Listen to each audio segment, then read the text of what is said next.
Apple's big win at the Oscars, streaming services, and sideloading apps. This is MacVoices. Today's edition of MacVoices is supported by Truebill. Get control of your subscriptions at truebill.com/MacVoices. Welcome to MacVoices. This is the talk of the Apple community, and I'm Chuck Joyner. Folks, this is part 2 in a MacVoices live conversation that I was not part of because I was traveling. But the panel got into a number of interesting things, including Apple's win at the Oscars, sideloading, and a debate on streaming services. Let's go back and let the panel do the talking. I would think for most cases it would be more work for a web software vendor to do that, because then they've got to keep track of what feature is in what version of the browser. It's in most cases it would be simpler, like, okay, I want to use this feature, like service workers or whatever, so is that there, rather than, oh, I know that came in on Chrome 75. Yeah, you would think. And I don't know. I haven't. Well, I guess it'll be interesting to see if there's, I also, like, who's going to be doing a check for that as text on 2 digits? That, it's not 1999. Why would 3 digits confuse? Somebody's actually parsing this in a way that 3 digits is going to confuse it. That's the way it's been for a very long time, and only recently has been addressed.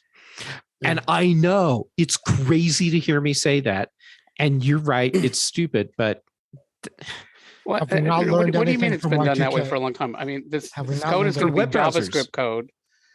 Web browsers checking for version numbers has been a 2-digit thing for a stupid long time, and it never should have been, but there you go. Jim is getting so upset he's blurring away. I was noticing that. How would you check it in code for 2 digits? I don't know. I mean, that would be a very unnatural extra work thing to do nowadays.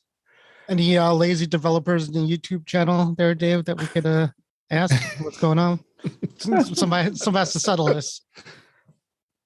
Well, I don't know. Google has Google been warning people? Oh, you better change your code. They don't seem to have hesitated to go. I seem to remember there was some discussion about it. I don't know. I'll report back if I can't get to a certain website and it says your browser is confusing me. It's too new and it's confusing. I can't give you I can't deliver your Amazon goods because I can't figure out this. Well, Amazon will always come through. Yeah, they'll figure it out. If anyone can find a way to take your money, it's Amazon. If I can't Amazon and Apple. Oh man, if I can't get my stuff through the Chrome browser on my computer and it doesn't work, all of a sudden my speakers will start talking to me. It's like, hey Warren, I noticed you haven't been on Amazon for a bit. Why are you not ordering the stuff that I want to give you?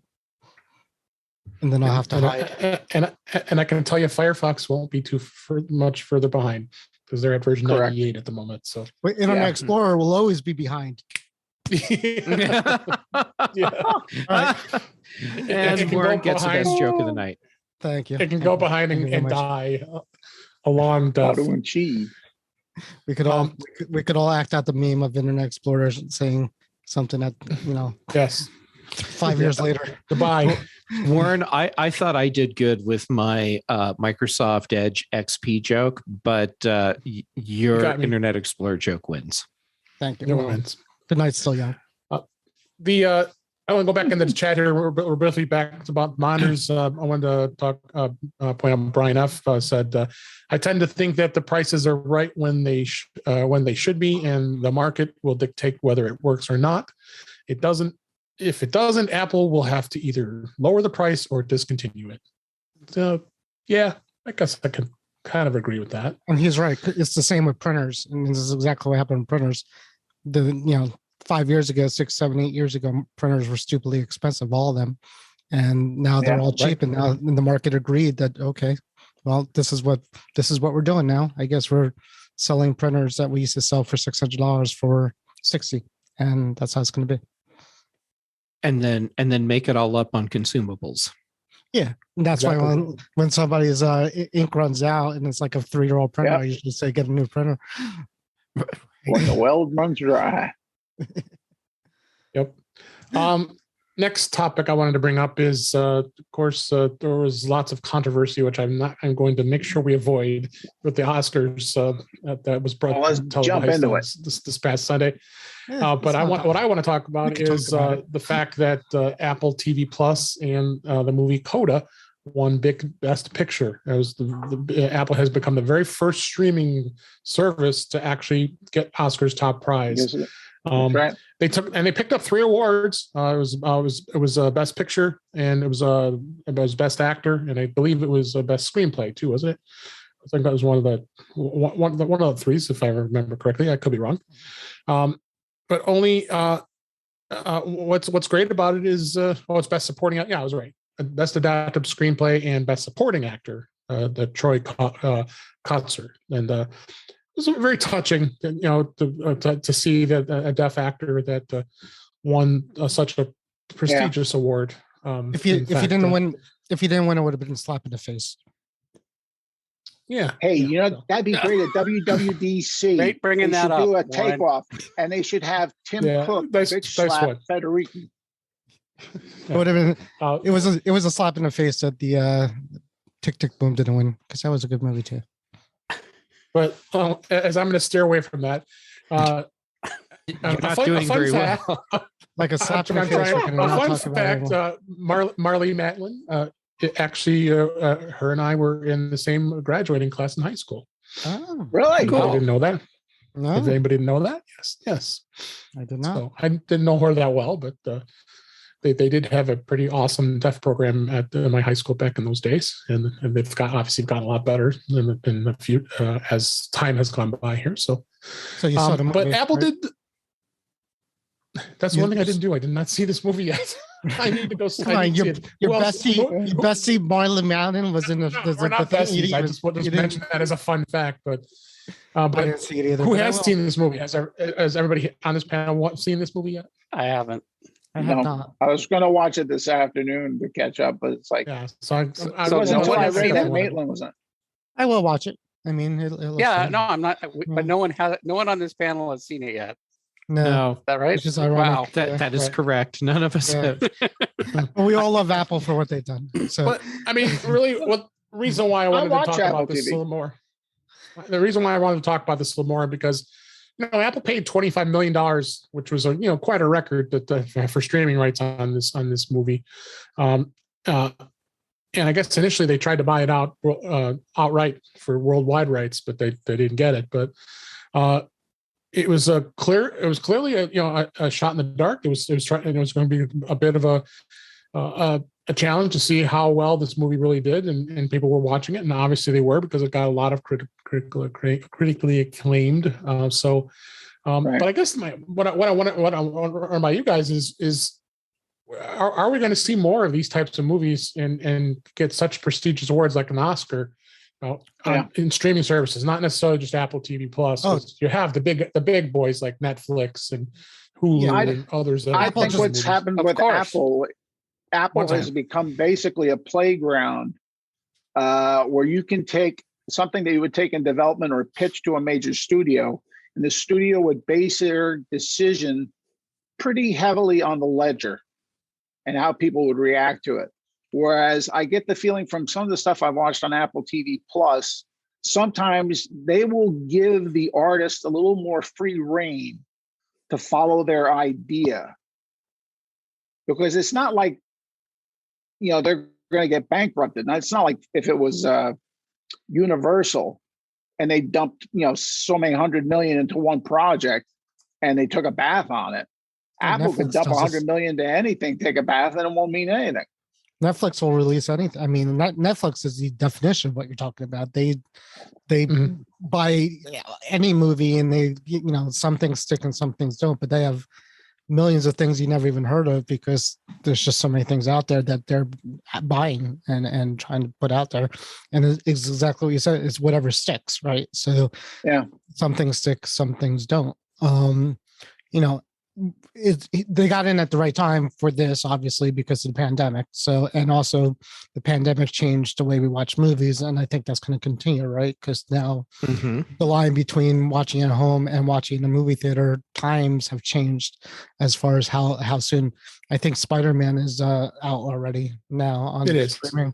So so that was, a couple of, what was it, 3 months ago it came out. So, but even so, there's movies out there that come out simultaneously with the movies, and some that come out just on streaming, not the movies.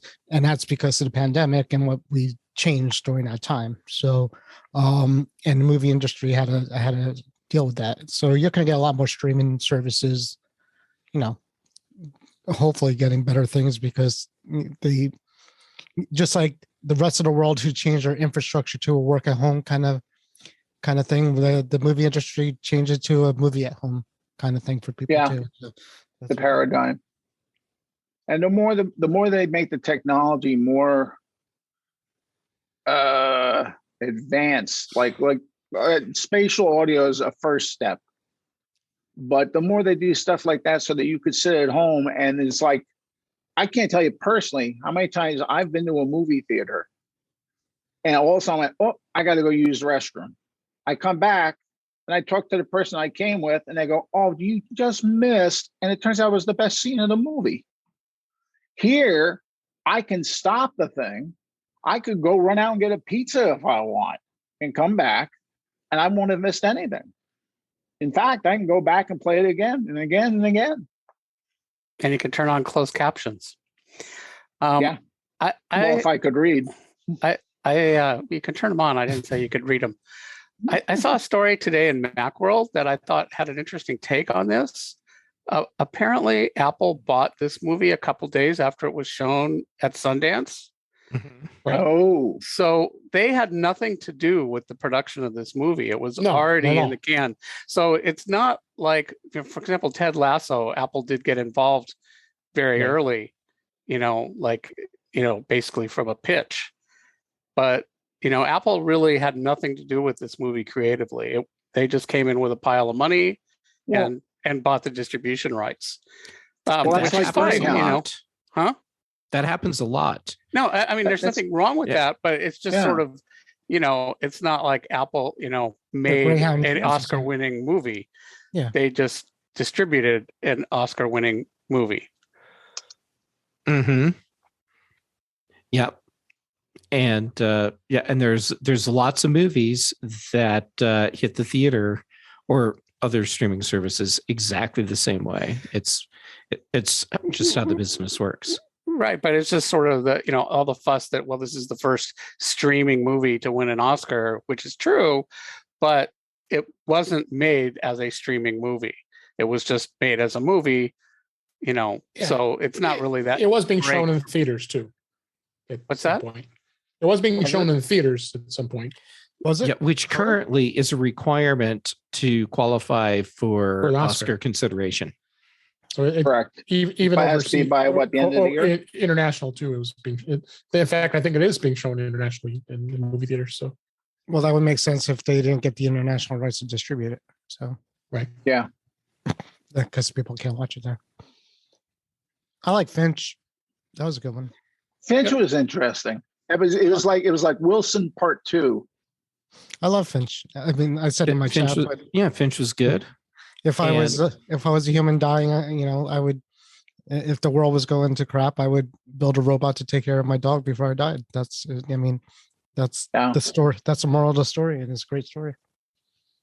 Mm-hmm. Well, like I said, I think if anything, this is something starts and more yet to come with Apple TV Plus. I think Apple's in the right place. They're going to be really growing this streaming service, and as they continue to pay large amounts of money to get rights to all these different movies and shows, it'll just continue to evolve. I think. I think they'll start charging. I read that they doubled their revenue in their second year over the first year.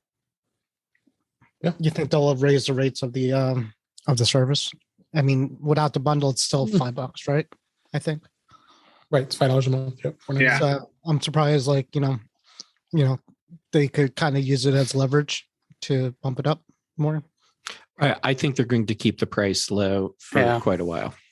Right. They're still small beans compared to Netflix and Disney. So they want to build up their market share. This will help, though. Mm-hmm. This edition of MacVoices is supported by Truebill. Get control of your subscriptions at truebill.com/MacVoices. With everything that is going on in the world today, we are all watching our money more carefully than ever before, or at least we should be.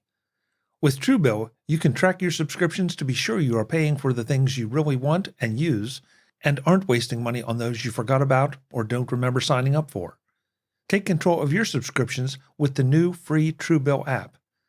Truebill helps you discover hidden, unwanted subscriptions and cancels them with just one click.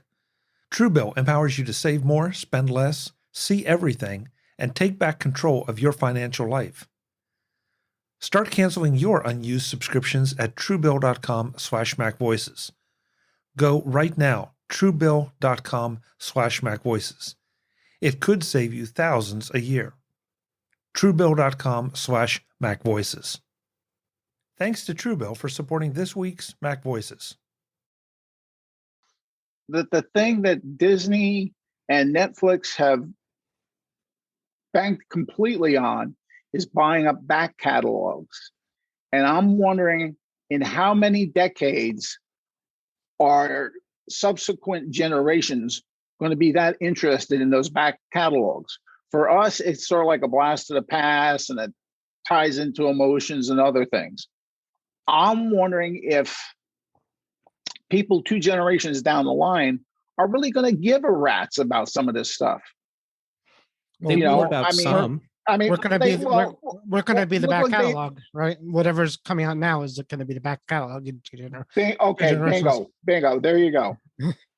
But I mean, there you go. So they can start right from now if they want. They can actually dictate what the back catalog is. So I mean, Apple's wondering, like, in 2 generations from now, or like our grandkids' kids going to be watching reruns of Ted Lasso, just like we watch reruns of Friends and Cheers and Seinfeld. I mean, things that stick, right? Holograms of Seinfeld. Yeah, why not? I mean, look at what Amazon did. Amazon bought MGM Studios, so they have James Bond and that whole other catalog. And people kind of question what was that a smart move on Amazon's part. I think it was. Well, they deliver packages quicker. Right. So Apple has a lot of money, and money could buy content, and that's what they have. Right. So, but they can't buy me love. Yeah, none of these companies are. Some of them you could say broke through, right? Like Hulu was sort of one of them who, like, if they didn't succeed, that would be the end of Hulu, because that's what they were. Where if Apple doesn't succeed in this, they're still Apple. They'll still continue. Yeah, but you know what I liked about Hulu is their back catalog. They picked niche stuff. The thing that got me into Hulu was they were showing reruns of Malcolm in the Middle. Now, I don't know if there was a major clamoring for that at all, but there was. I remember when it was on. Owners, it was a specific group. I'm sorry. So, isn't that just because one of the owners of that Malcolm in the Middle company owned that content? Yes, Hulu was a ABC, conglomeration. Right? Yeah, right. And ABC was one of them, I think. So all these services need a hook, right? And for us, Hulu, we started Hulu to watch Handmaid's Tale, my wife and I, and we never canceled it. And that's how it starts. Somebody tells you of a show that you should watch, and the word gets around, and you watch it, and then hopefully that company. That company hopes that you forget that you're subscribing to it, or don't care enough, or too lazy to unsubscribe from it. And that's how subscription roulette. Yeah. Just like with Apple TV, like, I don't think I've watched anything on it. So we're all talking now that we haven't seen Coda, but I don't think I've watched a movie since probably Finch, I think was the last one I watched. So, I mean, was that 4 months of Apple TV we have the bundle, so that's different, right? A little bit, but same with a lot of these services. You just forget that you have them, and you start because of a particular reason, and that's how they go. So, well, it's like Disney Plus. I went and got Disney Plus just so I could watch the Beatles Get Back. As soon as that was done, I watched it twice. Boom, I canned it. and then I switched over to HBO Max so I could binge watch Curb Your Enthusiasm. You know, so I find a show, run that show, get rid of that, replace it with another service with the show I want to see. That's what a lot of people are doing. Yeah. Yep. And it's a big decision to start these services. It's great. I mean, I don't know how, like, you know, my wife is like, you know, we have all this money, and I'm like, we got to get this, you know, we got to get whatever, the Roku channel now, because they're coming out with something, I think, that we want to see. They're like, no, we don't want to pay the $8 a month or whatever it's going to be. And it's like, you know, that, you know, the subscription services are really scary to some people, and some people are not. But you know, some people just don't like paying the recurring fee, but a lot of people don't like doing it because they know they forget to undo it. And I think it's a great use for using reminders. Yeah. Cancel on such and such a date. Look at a service like Paramount Plus. You know, I would get it just because I wanted to see Star Trek Discovery, and then Discovery was over, and then I would cancel for a while. Mm-hmm. Now you got Discovery, which just finished, Picard's current, and then you're going to have Strange New Worlds coming next month. So I mean, Paramount, and they do that on purpose. Really smart. Yeah, they're doing it on purpose. So the only time recently they've had two new things happening at once was the last two episodes of Discovery overlapped the beginning of Picard. But their modus operandi is have new Star Trek content coming out as just in succession. So one season ends, and the next show, their new season begins the following week. So I've saved so much money by not liking Star Trek. You have. How do you feel about Star Wars? Because Disney is doing the same thing now with Star Wars properties. You know, so with Star Wars, I wanted Disney for Boba Fett or whatever it was, Mandalorian. Boba Fett.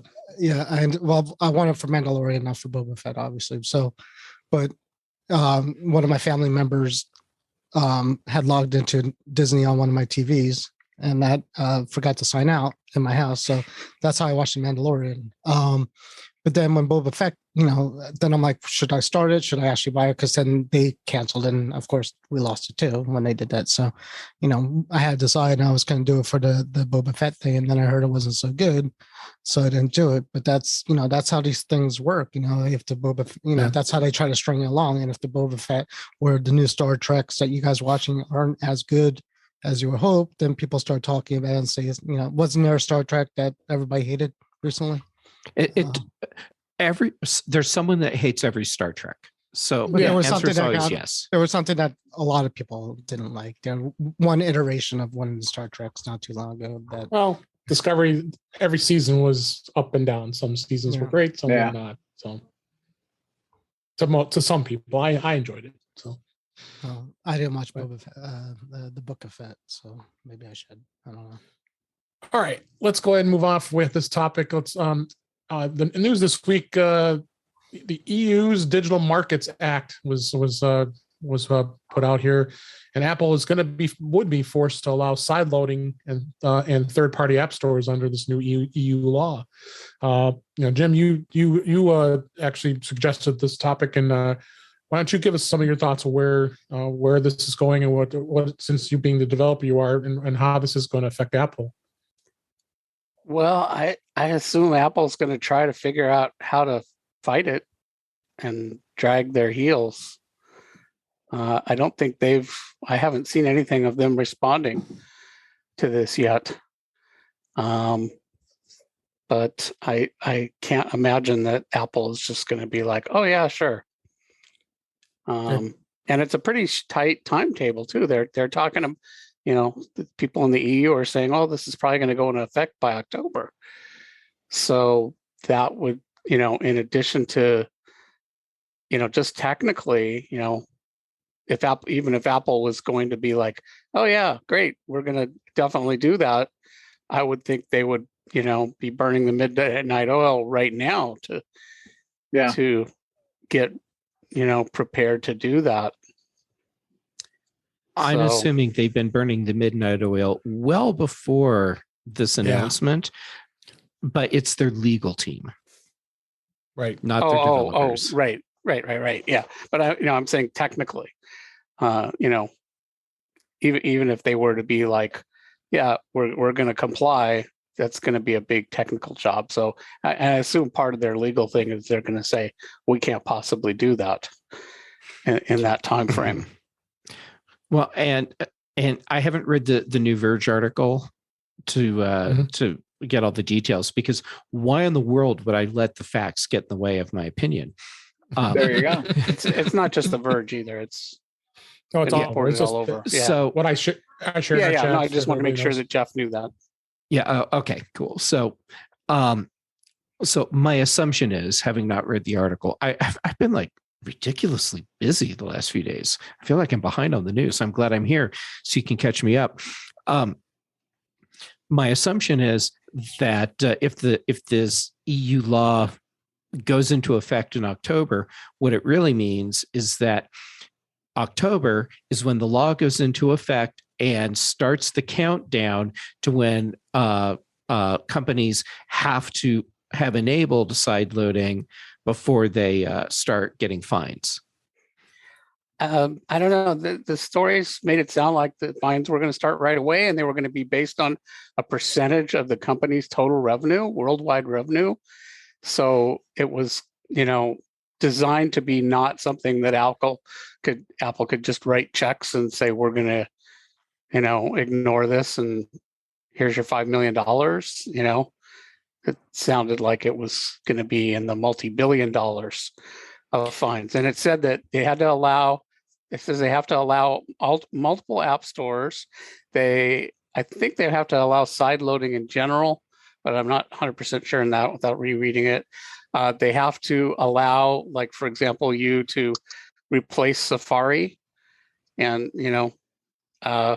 and I assume that would mean that not, because you can get Chrome for iOS, but it's not really Chrome. It's because it's not using the Blink engine; it's using WebKit. So I assume they're saying you have to allow other browser engines, but I haven't seen anything that clarifies that. And there was a story I saw, or not a story, but I think it was a Twitter thread I saw a month or two ago that pretty convincingly indicated that the thing that Apple was most terrified about side loading is Chrome. Basically that's an existential threat to Apple. And I think there's some truth to that. And that's one that got me thinking, because I've always been for side loading, but yeah, I'm not sure I want Chrome to completely take over the browser world, which is close to doing, and Safari on iOS is sort of the one thing that's kind of the finger in the dike. Chrome's a RAM hog, isn't it? Well, that's not the problem. The problem is, what we were just talking about earlier, websites writing to Chrome, and websites not working on anything other than Chrome. So, we could wind up where basically Google becomes the gatekeeper, and the internet is no longer the internet; it's the Chrome net, or Chrome web. And see, what I'm thinking is Apple could this could screw Apple's numbers on the sipping aspect of silicon, because if Chrome just sucks up a ton and a half of juice, all of a sudden, if people start flocking to Chrome, those numbers are going to go down. They're not going to be able to say, I give you so many hours. I think the major point is, if everyone on the internet only uses Chrome. Remember the IE6 days when Microsoft essentially controlled? But the point was, and at that time it looked like the browser wars were over, and there were so many websites that were like, oh, you're using something else, you must install IE6, and Chrome has, Google has already shown that they would like to take over the internet, change protocols, and basically dictate to everyone how the internet works. And, if they were in a monopoly position, they would probably start doing that to the point where no other browsers could even be used anymore.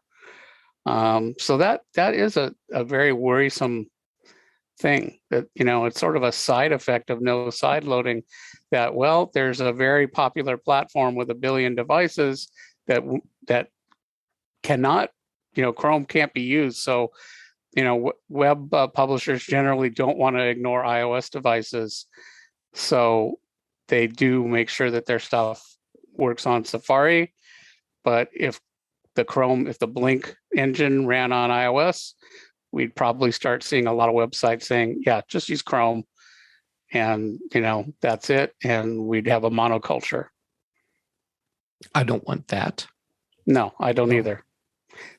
That seems even worse than where Apple's not, doesn't allow side loading.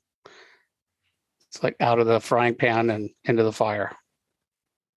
The panel wraps up their discussion of the possible Google Chrome takeover of the internet, and then digs into the European Union's Digital Marketing Act and what it means for Apple.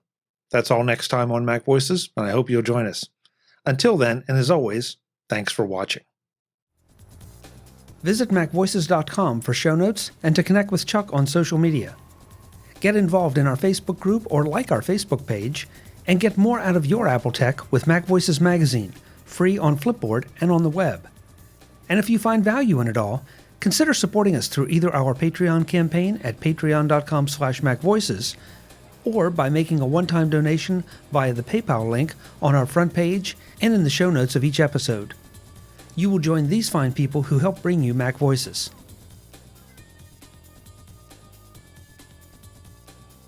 Advertising handled by Backbeat Media at backbeatmedia.com. Bandwidth provided by CacheFly at cachefly.com.